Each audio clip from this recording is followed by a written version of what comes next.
guys. Hello, hello, hello. It's very humid and hot and muggy today, so hence and but still a very nice day. I'm gonna show you guys my lunch. Yummy, yummy, yummy. But I have some nachos today. Probably not going to finish all of it because I'm trying to do better with my diet. But the topic of this discussion today is over 300,000 black women have been, they say, let go or left the workforce, but they have been forced out of the workforce. And this is by design. It's not a mistake. It's not an accident. They knew what they were doing when they started getting rid of DEI, and when certain companies started doing away with the DEI. They knew that this would affect the African American population disproportionately, even though the African American population is not the main benefactor of DEI. Neither are African Americans the major benefactor of welfare and EBT. I'm not going to make this a race issue today about the welfare and EBT, but black people are not the main benefactors. Okay, we are not the majority in this country, remember.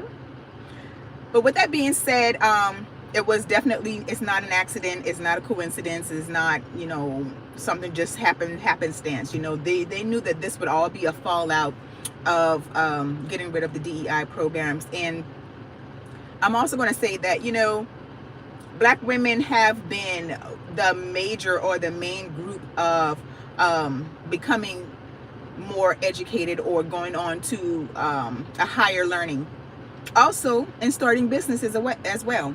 So this can be a needle in a haystack for us. It can be a win-win situation. Even though it's bad on the forefront, on the next half, it can and it will promote us to start even more businesses, to be even more independent, and also self-sufficient. A lot of people don't like to talk about segregation and how self-sufficient and well-off African Americans actually were during segregation. We had to depend on each other. Therefore, we made each other wealthy. And I know that they're not doing this on purpose to force us to do that, to be wealthy, but this is what it's going to do. It's going to force us back to our own communities. Just like you have that community, I forgot what state that is, but you have a group of people, white people, they're making their own community to be self-sufficient, and they're cutting everybody else out, black people, Asians, Hispanics, all of that. They only want themselves there. And sorry guys, my phone went hot, but yeah, going back to the white community that they're building, all white community, to me it's like, okay, because we want the same things, but you know what happens when we start to do that in mass? They get destroyed. They start to have the property values decrease on purpose. You have different things coming to the community to bring it down, to bring the values down, so that outside people, outside the community, can come and buy it. You have things like bombings, gentrification. You have heirs property that just goes and goes and goes and goes, and for whatever reason people think they can go in and claim it. Hi Michael. Hi. How are you all doing today? What's the question, Michael, if you're still here? My phone went hot, so my live went out. But yeah, back to the 300,000 black women that are now out or have been forced out of the workforce. A lot of those people worked for the federal government, and a lot of them work for companies that once had DEI and probably did away with DEI. And I think we're to the point now where we're not begging for anything. We're tired of begging for anything. This country knows what it owes us, and whether it pays it or not, it's not up to us. Now it's more on a spiritual level There was a video one time when this guy was working in a hotel and a racist lady came in there, right? And she was just making a fuss, and she called him an Nigger, a nigger, right? And so he called management and whatnot, and she got kicked out of the hotel. And he just said, "It's above me now. It's above me now. It's nothing I can do." So she had nowhere to stay for the night.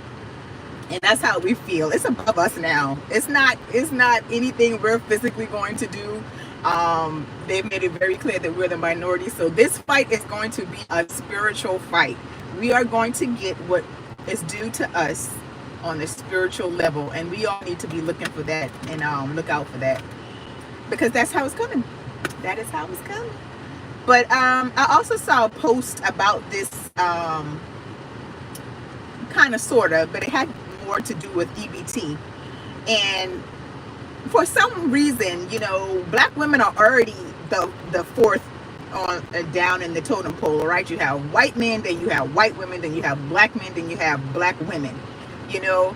And whenever you see the underdog trying to come up, do better for themselves, there's always going to be an issue. So I even saw this post, like I was saying, and there were black men, believe it or not, trying to have some type of upper hand and status, saying that, oh, well, now that EBT and Section 8 are going away, black women, it will lower their standards and have to settle and all of this other stuff, not knowing that, okay, if EBT and Section 8 are done away with, who's going to take care of these kids? These kids are going to be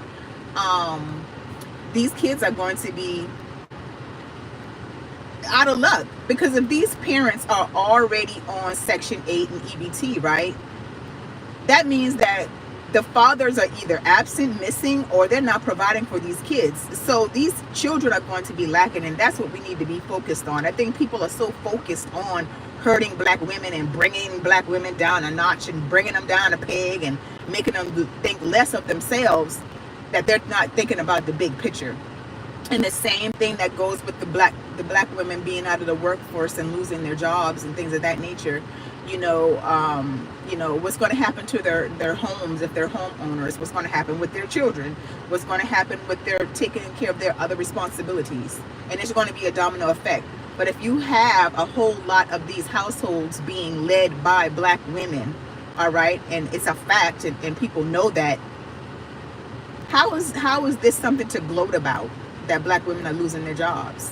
You know, but like I said, everything that's done in the dark and done to try to hurt us is going to actually work in our favor. You know, so I'm not saying it's okay, but it's going to be okay. All right. I didn't bring my notes. I actually had notes written down on this topic, but I left my notes in my on my desk. So I'm just going off the top of my head, but sometimes that's the best way to go. But anyway, if you guys don't have anything else to add about you know, this topic, I'm going to go ahead and get off this live. But if you're listening to it after the fact, go ahead and leave your questions, your comments, and concerns. And don't forget to be respectful, because you will be deleted and or blocked, because we don't do disrespect. But anyway, I want you all to stay strong, sisters, and remember that we got this.